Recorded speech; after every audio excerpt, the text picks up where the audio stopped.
everyone! Good morning! I'm back! This is Sam Brusas and welcome back to my YouTube channel. Oh my gosh!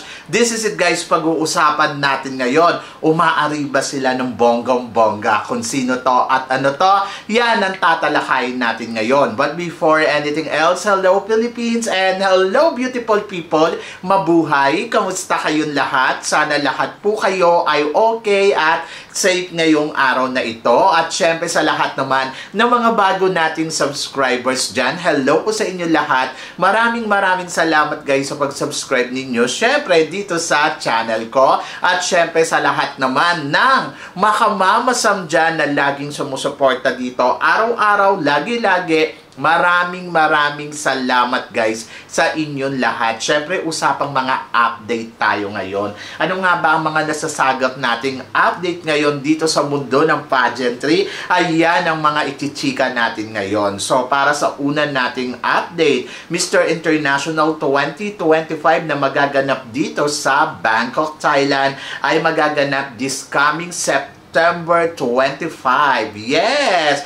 Kung saan ang reigning king ay si Mr. Nigeria. Yes, ang gwapo-gwapo. Nakakalungkot lang kasi hindi siya umabot ng mahigit isang taon ang kanyang pagiging reigning bilang king ng Mr. International. Dahil siguro wala silang ganap at eksena. And then, ayun. So, kaya maagang siyang magpapalit ng hari. Maagang magpapalit ang Mr. International. Dapat to December kasi ginawa to December. Pero since na wala silang eksena, ang Mr. Nigeria na napakagwapo na si Samuel, ayun, papalitan na siya ng maaga. Nakakalungkot naman. Parang ilang buwan lang siyang pagiging hari. Saka siguro nahihirapan din si Mr. Nigeria na papunta-punta dito sa Thailand tapos aalis yung visa kasi niya.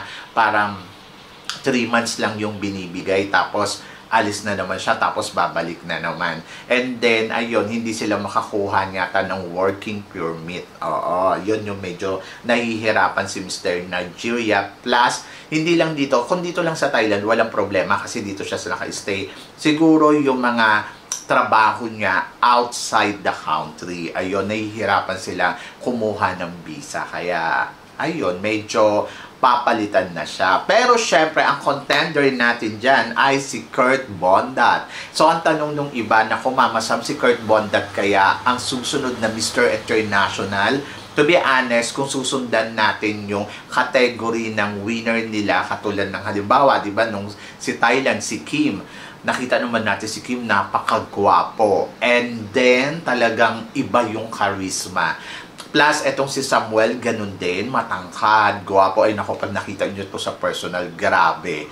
And tingin ko, si Kurt Vondat ang susunod na hari. Oo, ng king, ng Mr. International. Piling ko mananalo dito si Kurt. Kasi nga, yung kagwapuhan ni Kurt at saka yung height ni Kurt ay talaga namang hindi mo matatawaran. Plus, malakas si Kurt sa social media. Kaya hindi pa kakawalan niya ng Mr. International. For sure, siya ang mananalo dito. Pero syempre, wala pa rin tayong kasiguraduhan doon. Kailangan pa rin magtrabaho ni Kurt Vondat at maghanda ng bonggang-bongga. Lalo na pagdating sa Q&A. Ito naman si Kurt kasi kapag sa totoo lang, minsan nakapapanood ko yung mga interview ni Kurt, medyo mahina din siya pagdating sa Q&A. Yung tipong mababaw lang din. Hindi siya katulad ng mga katulad ni Kim na sobrang lalim, katulad ni Nigeria na talagang pag in-interview mo ay nako, panalo. Pero etong si Kurt Vondat, doon lang ako medyo nawo-worry sa kanya. Yung kanyang communication skills, medyo talagang mahina. But tignan natin, so naghahanda naman siya for sure, di ba? So yan. And then galing din dito si Mr. France kung saan nanalo ng Mr. Supranational ngayong taon na to. Yes, naka-top 15. And then si Netherlands ay naka-top 6. So yon. So tignan natin kung sino ba yung makakatapat ni Kurt. But for now, nakikita ko malakas ang Kurt Vondat para sa laban na to. At excited ako. Syempre, makikita ko siya ng bongga-bongga at nag-swim trunk to. Di ba? Oh my God! So, ang saya-saya lang. Eh, kung ito nga si Samuel, Diyos ko talagang maloka-loka talaga ako sa kagwapuhan nito. Nanginayang lang ako kay Samuel, no? Medyo mahina talaga yung hatak niya pagdating sa engagement. Tapos, konti lang yung imbitasyon nila. Sayang yung kagwapuhan. Ang benta-benta pa naman sana. Marami sana siyang pwedeng ipakita sa mundo. Ganon. So, abangan na lang natin sa September 25 kung ano ang magiging eksena, di ba? At para naman sa sumunod natin, chika, Mr. Manhan International.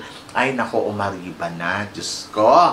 Napaka-daring ng bagong photoshoot ni Mr. Manhan na si Adonis, di ba ang pangalan nito? Dito sa Mr. Warburton Magazine. Yes, fashion magazine na kung saan ilalabas nila sa susunod na buwan yata o para sa next edition nila. So, grabe, ang model nila doon ay si Mr. Manhan. Grabe, ang daring ng kuha, ang daring ng mga photoshoot. So, ganito pala talaga kapag nagiging nagiging Mr. Manhan ka, kailangan ready ka talagang magpakita ng katawan, maglabas ng Ang tanong ko, hanggang saan kaya yung ibibigay nila, no? Hanggang saan kaya yung kaya nilang ipakita? May mga topless kaya? Or meron kayang tawag dito, yung bold na bold talaga yung dating, yung ganon. May mga ganon kaya silang pero in fairness ang ganda ng mukha, ang kinis ng balat, and ang sexy niyang tignan, and nakakatuwa. Face value, face card talaga siya. Grabe, yung kagandahan ng mukha niya, my gosh, sobrang panalo. Ang sexy ng dating, and then nakakatuwa kasi, oh my gosh, kaya to ni Jordan. Ganon! So, yun. So, hindi ko alam kung kaya din mag-daring ni Jordan. Ay, nako. Sobra. Mahirap pala talaga maging male model, no? Kasi, syempre, bukod doon sa mag-underwear ka, kapag may mga booking na ganito na kaya mo ba ng back bear o yung mga talagang magpapakita ng lahat-lahat. Oh my gosh. Pero syempre mahal ang bayad niyan. So, ngayon nandito siya sa Bangkok. Andito siya sa Bangkok, Thailand para siguro nag-photoshoot na nga sila. So, kahapon nabalitaan ko nandito na si Adonis So, siguro ayan na nga, nag-photoshoot na kasi may nilabas na nga kanina. Sobrang nakakaloka yung mga shoot niya. So, yan! And then, tingnan natin kung saan nila i-release tong magazine na to, kung mapapakita ba to sa buong mundo. Oo. So, kung dito lang ba sa Bangkok? So, tingnan natin. Mr. Warburton Magazine. Ayan! Nakakaloka! Sobrang tumbling naman ako sa kagwapuhan niya. So, inihintay ko kung kailan magiging magiging extra sa photoshoot niya, yung mga runners-up niya. So, yon. Kasi, syempre, mahal ang niyan. Mahal ang talent fee niyan kapag mga ganyan. For sure. O, diba? So, in fairness naman sa Manhan, kilala naman. Kilalang pageant to sa buong mundo, di ba? And then, para naman sa sumunod natin, chika, nako, ito nga pinag-uusapan ng todo-todo sa social media, ang dating Miss World na si Christina ay pregnant na ng 3 months. So, ibig sabihin, itong si Christina ay, pumasok siya dito sa, umalis siya sa Miss World na buntis na siya. So, buti hindi na-dethrone. So, yan. Ayun yung tanong sa akin. So, makasang tingin mo ba, dapat bang i-dethrone talaga yung mga ganito? Paano i-dethrone? Ilang buwan na lang, di ba? So, palagay natin, buntis na siya ng 2 months nung ginagawa ang Miss World sa India. Oo, mga 2 months na. Or, palagay natin 2 months or, ayun, mga 2 months na siyang pregnant. Kasi ngayon, ang announcement nila, 3 months na. Diyos ko, parang nung nakaraang buwan lang nag-Miss World, di ba? Tama ba? So, ibig sabihin, talagang pregnant na siya nung siya farewell walk. So, ibig sabihin, habang reigning queen siya, ay pregnant na ang Miss World Queen.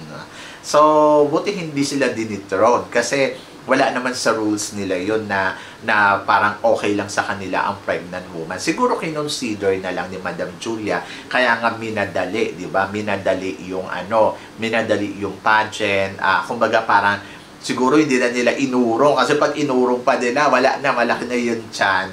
Ay, nako, nakakaloka. Pero sabi ko nga, okay lang din naman yun. Kasi nga, kahit pa sabihin natin, buntis, hindi naman na kailangan pang i-dethrone kasi parang 2 buwan na lang naman. Kumbaga parang pa-exit na. Oo, kumbaga parang sige na, i-accept na natin yan at i-push na ang Miss World at pa-exit na siya. So, hindi siya nabantayan yung Madam Julia ng bonggang-bongga. Charot. So, yun. Nakakaloka. Anyway, so, hindi ko alam kung sa Miss World ay okay na ba ang pregnant woman. Pero parang feeling ko sa kanila, kung alimbawa 6 months to go pa yung kanyang reigning, I think hindi to po pwede. Maliligwak to ng bonggang-bongga, I think. Oo. So, yun. Feeling ko, hindi talaga sila tatanggap ng pregnant woman.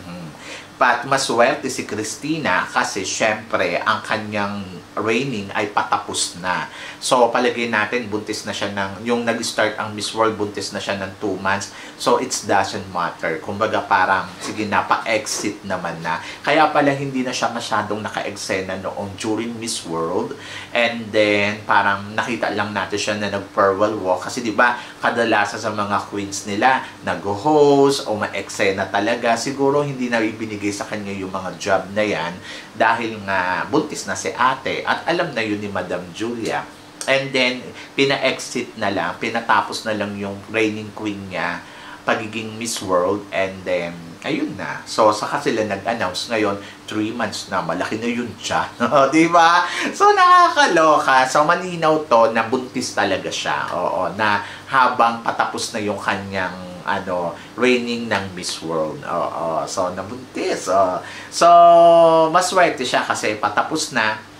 Kasi kung maaga-aga to, ay dethrone yan for sure.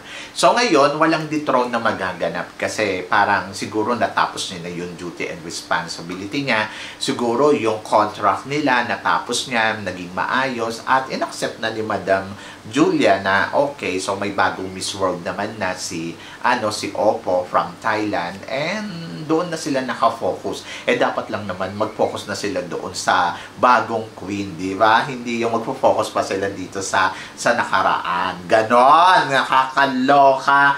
And then, good luck, di ba?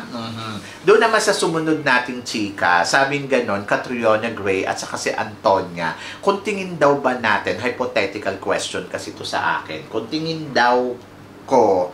ko daw ba, kung halimbawa, silang dalawa ang naglaban sa Miss Universe, yung silang dalawa, o obra kaya, o magiging first runner-up kaya si Antonia ni Catriona Gray. Feeling ko maiiba. Oo, maiiba yung kasi mahihirapan si Antonia kay Philippines kung si Catriona yung katapat niya. Parang feeling ko baka hindi na umabot sa top 5 si Antonia. Maiwan na siya. Kasi di ba parang halimbawa isang Asia lang or top 3 lang, mawawala na sa eksena si tawag dito? Si Antonia. And then ang makakatapat na ni Catriona Gray ay si Nicaragua. Pero hindi mananalo si Nicaragua kay Catriona Gray. I think so. Mahihirapan si Nicaragua. Parang feeling ko si Antonia, si Nicaragua at saka sa Australia, maliligwak sila ng bonggang-bongga. Parang kung kasabay ni Antonia si Catriona during that Miss Universe, I think mawawala sa eksena si Antonia at si Catriona pa ang papasok sa top 3 at hindi mananalo si Nicaragua. Ayun yung nakikita ko ha. So parang feeling ko hindi nila kayang ipanalo ito ng bonggang-bongga against Catriona Gray. Kasi parang feeling ko malakas talaga si Catriona at mahihirapan sila dyan. At kahit si Nicaragua, illusionist, hindi siya makaka-eksena. Magaling lang siya sa pasarela pero baka hanggang top 5 lang yung marating niyan. And then malinaw dyan si Catriona pa rin ang mananalo. Or else first runner-up si Nicaragua, Catriona ang mananalo, and then ligwak si Antonia sa top 5. So yan, ganon yung mangyayari. Feeling ko kung nakasabay ni Antonia itong si Catriona, magpasalamat na lang si Antonia at hindi niya nakasabay si Catriona. So ngayon na lang nag-cross yung landas nilang dalawa. Pero kasi kung nag-cross yung landas nilang dalawa noon, ay nako, ligwak ang beauty ni Antonia Sky Catriona Gray. At hanggang ngayon naman, pag nakita mo naman, Diyos ko, height pa lang. Panalo na yung height ni Catriona, yung beauty ni Catriona. Pag nagsasama silang dalawa, hindi makasabay yung beauty ni Antonia. But I love Antonia Porcil, syempre.